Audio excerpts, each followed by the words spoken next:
Bradley Tompkins is a certified clinical hypnotherapist and master practitioner of NLP, and his coaching is like none other. And just before we came on, he told me a great joke about hypnotism. Just tell the listeners who didn't get a chance to hear that. Oh, the old joke is that, I won the hypnotist contest, but the other guy doesn't remember it. Yeah. So, you know, there's a lot you can do with the mind. And I think that the thing that fascinated me when I first got into this was that there's so much that your unconscious mind does automatically anyway. And why not have fun with it? Find out ways to improve your life, make changes that you want to make, and tap that part of you that's genius inside anyway, and make that part of your path to personal growth and development. Yeah. And what was it about hypnotism that got you interested? Well, to be frank, it was my grandfather. He was a hypnotist and he was a dentist back in the day. And he was quite well known in the southern part of the United States. And he would go, and there was kind of a movement of dental and medical hypnosis because, frankly, the pain reduction stuff at that time wasn't that great. They didn't have Novocaine and some of that stuff. So anything to make it easier or better. And so he taught other dentists how to do, manage pain and other things using hypnosis. And so the story is he would, tell the patient over the phone that, the pain will go away and you come back tomorrow and see me and we'll take care of it. Or my mom tells me how he would say, possible gross out moment, but like, we're going to pull this tooth, it's a bad tooth. It's going to be, it's going to come out, but the blood will rise just to the surface of the gum and then stop. And that's exactly what would happen. Like my body being controlled by the mind, that's what's happening anyway. And so he would do that. And I just got fascinated with it. And I said, I've got it in my blood. I'm going to continue this heritage. And so I determined at the right time I was going to study hypnosis and learn to do it myself. So, yeah. Is that partly the placebo effect there? If you're being told something will happen and then absolutely. It does? Absolutely. They still use that, right, in medical work, just to absolutely to distinguish between the effects of the drug or the medication as opposed to just what the mind can do anyway.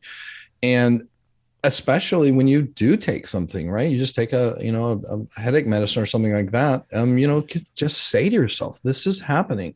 I'm going to drink this with this water and it's going to be effective in helping me to relieve that. You don't just like, oh, let's see if this works. Yeah. You got to cooperate with everything that you do in your life. And, that's why when you bless the food or, bless the water before you drink it, is, there's an actual thing that happens inside neurologically that you say, this water is going to nourish my body and bless it and cleanse it. And, all of that stuff really has an impact on our body. So. Yeah. And is hypnosis generally a trusted way for health? Well, I certainly think so. People who go to traditional medical, practices, which you should do when it's, of course, appropriate. You open yourself up to the medical practice, the care that this trained individual does. And most of those scientifically trained and medical professionals will tell you that, my goodness, anything that you can do to cooperate in your mind with the process of healing would be a good idea. Yeah. Know and believe that what we're doing here is going to have its impact and health on you. So it's a cooperative process. And I've received benefit from doing it myself. And I believe that others can enjoy that as well. Yeah. And what is the best thing about being a hypnotist? Good question. I think probably the ability to see people change their life, right? Yeah. To see a specific thing and to get a testimony from somebody that this thing really did happen. And I've got lots of examples, and it could be something really big, it could be something small.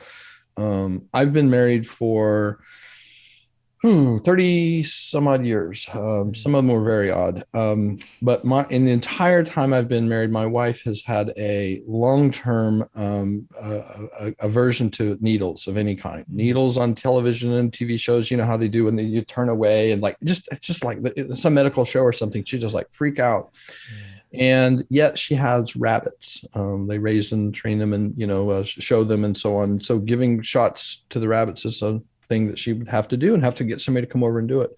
And not, I don't know, 6 weeks ago, I hypnotized her to no longer have a fear of needles. Yeah. And not only she no longer afraid of them, she can give shots to the rabbits. And she Mm. gave 20 yesterday to the whole herd. Wow. Yeah. Have you been married so long because you've hypnotized your wife to stay with you? Yes, basically, yes. It's her amnesia is kind of what I'm playing with to keep this Ah, thing afloat for so long. Exactly. yeah.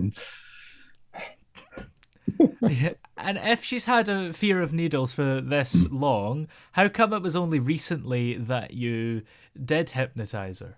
Good question, right? I think seriously, it was the right time, and Mm. she wanted. After I did that, I've been doing just personal development and stuff for quite a long time, but she was like, if you could do that with another person, well, could you take care of this for me? And so she asked. I couldn't just Yeah. say, oh, let me do this thing, let me get rid of that issue you have. When they ask, that's when they're ready. Yeah. And she loves telling that story today because she's made a huge change, and a lot of things are possible. Mm. I hypnotized myself to require 6 hours of sleep, and I wake up every morning with no alarm. I feel terrific, and I just that's the number of hours I need, and I feel fantastic. And Wow. that's doable, and anybody could do it. Yeah, that's quite incredible. And it can be quite useful for stuff like that, can't it? Yes, exactly. You know how it is if you have a plane to catch and like, oh, okay, you set it for 4:45 and then, Mm. 4:44 you wake up automatically. Oh, did it go off yet? And like, your mind knows. Your mind Yeah. has this internal clock. So it's just learning to cooperate with that which is already inside of you. Yeah. And I Yeah. guess an important thing as well is that you have to want the goal in order Yeah. to be hypnotized successfully, right? So you're not going to be able That's to right. Yeah.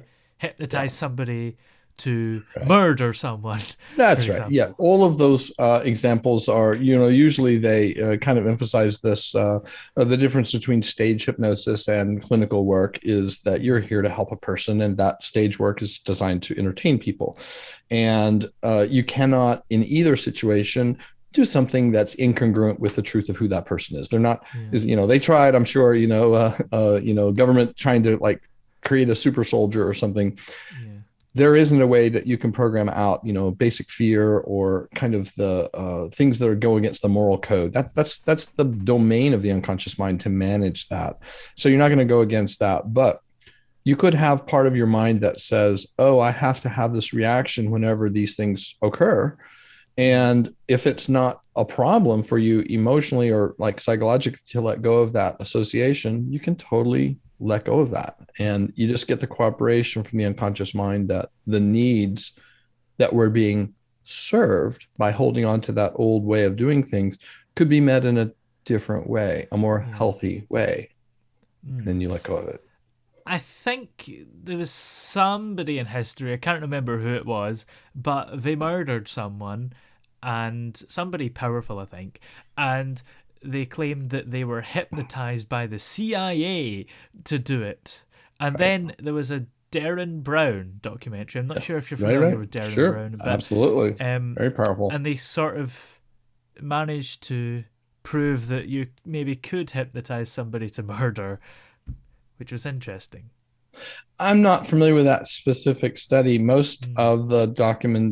Most of the research and documentation that's done on this kind of demonstrate that you could hypnotize a person to take actions that possibly could lead to, but it couldn't be something that's outside of their domain of what they Mm. could do. In other words, that you're not going to act in a way incongruent. But if it's congruent for a person to murder another person, like they could get there, then under hypnosis, you could possibly get that same result. Obviously, we always look at, what is the good purposes and what are the good meanings, because it's in dispelling the fiction and the hypotheticals, and presupposing that all of these things that you do with your mind could help you or could help another person. That would Yeah. be, where you go. Like, what would be possible for me? I have no intention of doing evil or something wrong, but I would love to help myself or others to experience something. Yeah. Yeah. Now, before we came on air, we talked about the fact that because of laws that are like 100 years old, I think, we can't do any live hypnosis on the radio, but you said we could do something that's a little bit different, right? Sure. Sure.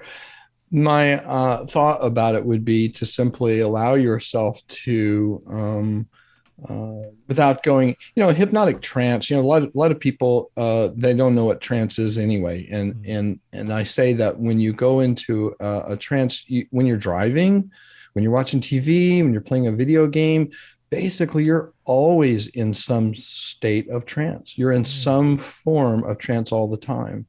And as I speak, even though I'm not putting you in a trance, you're already shifting your awareness a little bit because you're Mm. just following my line of thought and thinking.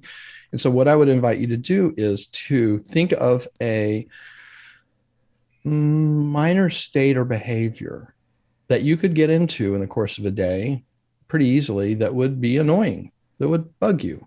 Can you think Mm. of anything that could happen that could get you into an annoyed state or sort of bug you? It doesn't have to ruin your day, but just not that great, right? Can you think Uh, of something like that? like a car driving past and going through a puddle and splashing me. Yeah, precisely could happen, right? It's a very, very conceivable thing that it could happen. Could it happen in the future? Yes. Yes. Especially depending on where you live and where you walk, those kind of things could happen, and it could in fact ruin your day, so to speak, or cause Mm. you to have an irritation about it. But on the planet, approximately where would that irritation be on the planet shortly after the splash happened? Approximately where would it be?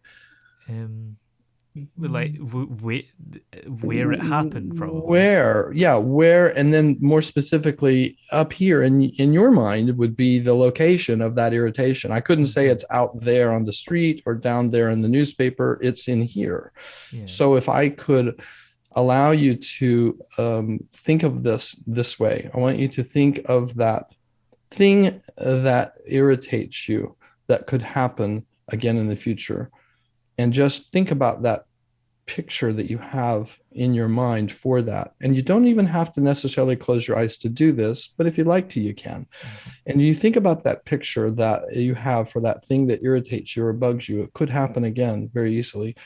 Just notice where inside your mind you store that picture. Is it over here? Is it over there? Is it over here? Where is that Well, approximately?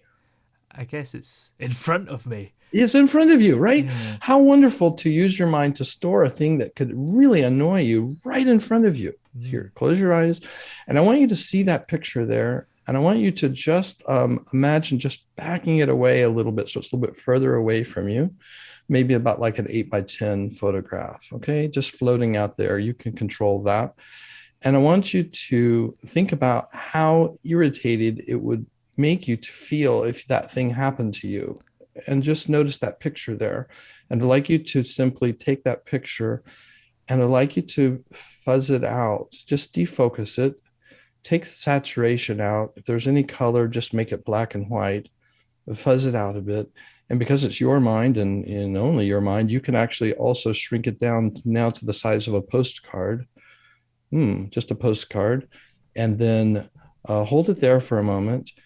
And then as it begins to shrink even further to about the size of a postage stamp, hold it there for a moment. I'd like you to think about where you store the receipts for getting petrol in your vehicle from 5 years ago. Where do you store those? Just take this little stamp and drop it in the same location you store those receipts from getting gas from 5 years ago that you find in the bottom of your car. And just drop it there and leave it there. Yeah, just leave it there. Pop, pop. Good. There. Good. Now just bring your awareness back here to the center. And now ask yourself, how does it feel different now when you think about that thing that could still happen in the Yeah. future? Yeah. Um, I don't know. Different? It feels perhaps like it doesn't matter. That doesn't matter. It could happen, but Yeah. it's not the biggest thing in the world. How you store things in your mind neurologically, memory wise, is up to you. Yeah. And most of us just don't realize we have the ability to control the way we think about things. And that's one of the things that you can do, not necessarily hypnotically, but allow you to realize what's possible in terms of language, the mind, and how you feel every day. Yes. Certainly Pretty makes cool, you huh? think. Yes. Now, of course, you're a hypnotherapist, but Mm-hmm. what's the difference between a hypnotist and a hypnotherapist? Great. Good question. The most likely distinction that people draw is that Darren Brown is a hypnotist. Hmm. He's an entertainer. He's a skilled master practitioner of NLP, as well as I think he does magician work and stuff like that. Yeah. He's very, very talented, right? And I don't think that he sees clients. I don't think you could pay him and go, oh, help me get over Yeah. this issue. So a clinical hypnotherapist is somebody who uses that same skill set for the purpose of helping individuals and seeing clients, as opposed to a hypnotist who could, I mean, it's not to say it's frivolous or unimportant, but they simply are capable of doing that task of switching in a mind of an individual for whatever other reason they might to do that, entertainment or Yeah. as a favor or a friend or what have you. So that's a good distinction. Yeah. And what's the weirdest request? I mean, confidentiality and all that. I don't know if you can answer, but what's the weirdest request you've ever had in your hypnotherapy work? They tend to be, there's a big list of things. Anything that you do compulsively or automatically without thinking that's annoying is a good Yeah. candidate, right, for the work. You mentioned about moral things. I There are certain things that you can't program out. Like you can't program out a reaction to, let's say, to like a sneeze, right? Yeah. You're going to sneeze because your body is like biologically wired to like, oh, this could be foreign. But I have had people, and I'm not a medical practitioner, but after having done work with myself, I let go of having allergies. I Hmm. have no allergies today. I was taking a nasal decongestant every day, and trees, weeds, cats, dogs, leaves, pollen, you name it, books, dust, bites, any of that. I was allergic to everything. And after I did some work with myself, I was able to let go of that completely. And Hmm. I have completely clear every day and don't need anything. How's that? How does that work though? Because allergies are a physical thing. They're not in our brain, are they? Right. Where else is it? Think about it really quick. Where, Toby, in you, what part of you is digesting food, growing Our. fingernails, regulating your heart rate, your blood pressure? Hmm. That same part of you regulates and manages your emotions, takes care of protecting you, and also indicating to you when it's time to recognize something in the environment, something that came in. So you might say, back in the day, who knows how many generations back in the cave, let's say, there might have really been a bad thing in the back of the cave that could have been harmful. Yeah. And your ancestors memorized what it was. And they said, oh, it must, it's the cat. And it wasn't really the cat, it was the mold. But, they thought, well, it's the cat. And so that Yeah. got passed on to you genetically. And you had this reaction to a non lethal substance. Nothing really there that's lethal about cat dander, but we thought so. So that same part of your brain, when he understands that this was a healthy, positive, good meaning, thank you very much response to try to keep you safe, that it's not actually lethal and that it's okay, that I don't have to have that reaction anymore. And you could let go of that. Hmm.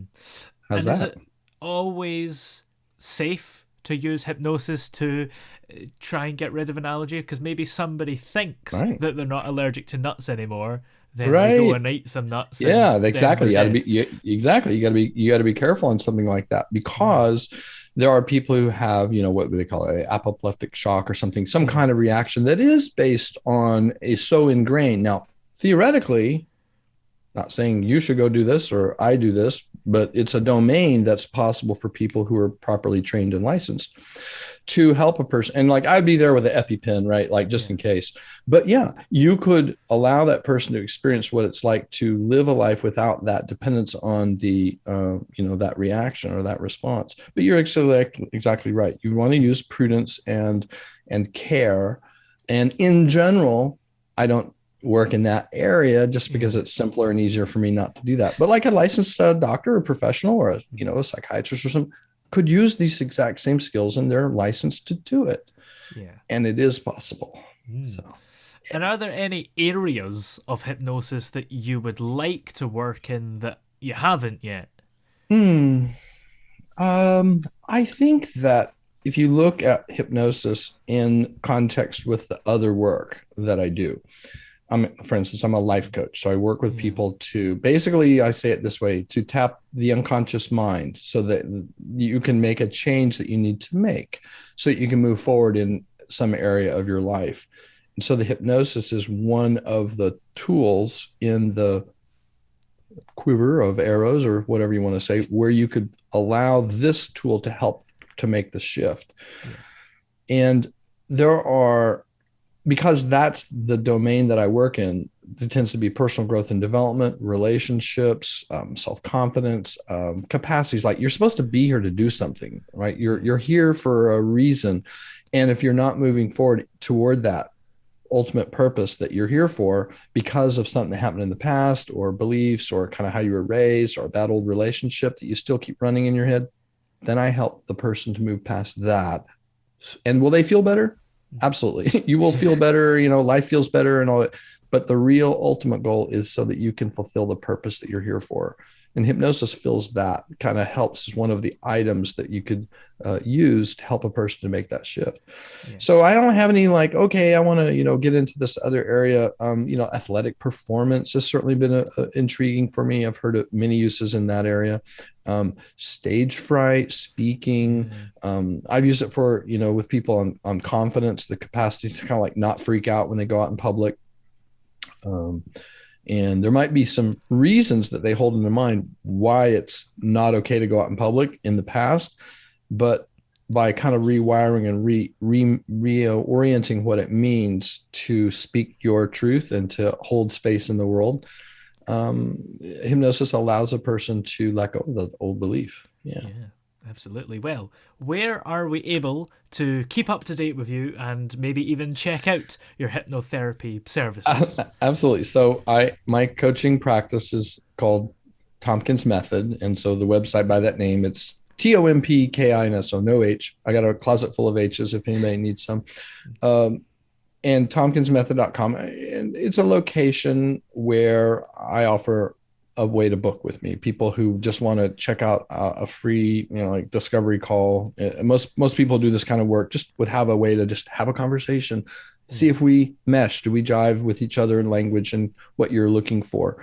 And that's a place we can do it. And it's my honor and my privilege to be in this field of self-improvement and what we call the transformation field. That's really what it's about. So yeah, absolutely. Well, it's been very interesting to have you on the show. Thanks very much for coming on. thank you so much. So it was enjoyable, and I look forward to hearing any questions that people have, and I look forward to sharing with you again in the future.